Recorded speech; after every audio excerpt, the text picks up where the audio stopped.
आज हम बनाएंगे पोहा बाइट्स।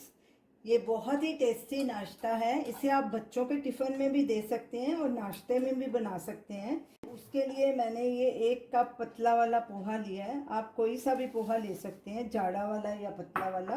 तो इसे हम एक बार वॉश कर लेंगे अच्छे से,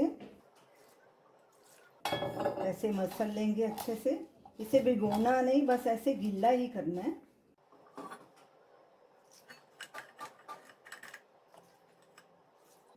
थोड़ी देर ऐसे ही चलनी पे रखेंगे ताकि इसका सारा पानी निकल जाए। पोहे का सारा पानी निकल गया है। अब इसे एक बोल में डाल लेंगे और साथ में ये 1/2 कप सूजी है, ये डाल देंगे और 1 कप ये दही है। नमक स्वाद अनुसार या 1/2 टीस्पून, चिली फ्लेक्स 1/2 टीस्पून, थोड़ा सा हरा धनिया। अब इन सब चीज़ों को अच्छे से मिक्स कर लेंगे।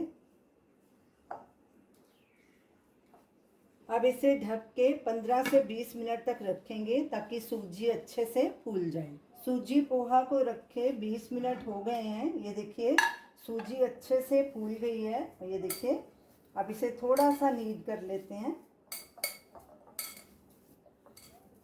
मैंने हाथों को थोड़ा सा ऑयल लगा लिया था। अब इसकी छोटी छोटी टिक्कियाँ बना लेंगे और प्लेट में रखते जाएंगे। अगर आपको इस स्टेज में नमक कम लगे तो आप इसमें और ऐड कर सकते हैं। मैंने अपने हिसाब से डाला है क्योंकि मेरे दही में थोड़ा नमक था, इसीलिए मैंने 1/2 टीस्पून डाला था।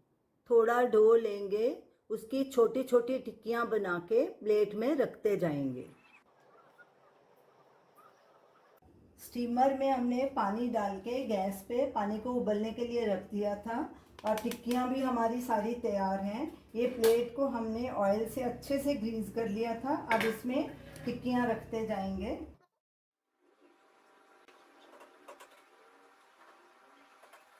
सारी टिक्कियाँ हमने प्लेट में रख दी हैं। इधर पानी चेक करते हैं, उबाला आ गया है। ये देखिए पानी भी उबल रहा है।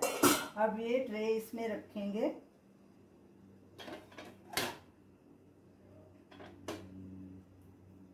और ऊपर से कवर कर देंगे और फुल गैस पे इसे 8 से 10 मिनट तक स्टीम करेंगे। पोहा बाइट्स को स्टीम होते 10 से 12 मिनट हो गए हैं। ये देखिए अच्छे से स्टीम हो गए हैं। अब गैस को बंद कर देंगे और इन्हें बाहर निकालेंगे। पोहा बाइट्स अच्छे से स्टीम हो गए हैं और थोड़े ठंडे भी हो गए हैं। ये देखिए एकदम सॉफ्ट बने हैं। इन्हें एक प्लेट में रखते जाएंगे। सारे पोहा बाइट्स को हमने एक प्लेट में निकाल लिया है। अब इसे और टेस्टी बनाने के लिए इसके लिए एक तड़का बनाएंगे। उसके लिए हमने एक पैन लिया है, गैस को लो मीडियम पे रखा है। इसमें 2 से 3 टेबलस्पून ऑयल डालेंगे। ऑयल को थोड़ा गर्म होने देंगे। ऑयल गर्म हो गया है। अब इसमें 1/2 टीस्पून ये बारीक वाली राई डालेंगे और 1/2 टीस्पून ही जीरा डालेंगे और इन्हें क्रैकल होने देंगे। गैस को हमने लो पे कर दिया है। साथ में ये कुछ कड़ी पत्ते डालेंगे। लाल मिर्च और हरी मिर्च दोनों काट के डाल दिए हैं। अब इन्हें थोड़ा भून लेंगे। इन्हें भी मैंने आधा मिनट भून लिया है। अब इसमें ये पोहा बाइट्स डाल देंगे एक एक करके। ऊपर से ये सांभर मसाला डालेंगे, ये होममेड है। इस पे आप कोई भी मसाला डाल सकते हैं। अगर आपके पास सांभर मसाला नहीं है तो पाव भाजी मसाला या गरम मसाला ही डाल सकते हैं।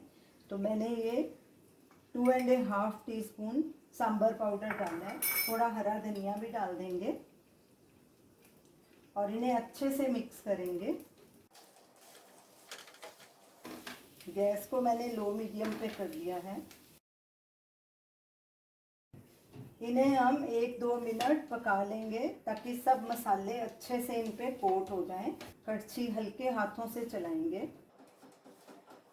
पोहा बाइट्स खाने के लिए तैयार हैं। अब गैस को बंद करेंगे और इसे एक प्लेट में ट्रांसफ़र करेंगे और गर्मा गर्म इन्हें सर्व करेंगे। क्रिस्पी और करारे पोहा बाइट्स खाने के लिए तैयार हैं। इन्हें हमने नारियल चटनी और टोमेटो केचप के साथ सर्व किया है। ये दोनों चटनियाँ होममेड है। आप इनका वीडियो लिंक स्क्रीन पे देख सकते हैं। आप इन्हें ज़रूर ट्राई कीजिए और हमें अपना फीडबैक दीजिए और हमें बताइए कि आपको ये हमारी रेसिपी कैसी लगी। हमारे वीडियो को लाइक कीजिए, शेयर कीजिए, हमारे चैनल को सब्सक्राइब कीजिए। Thanks for watching.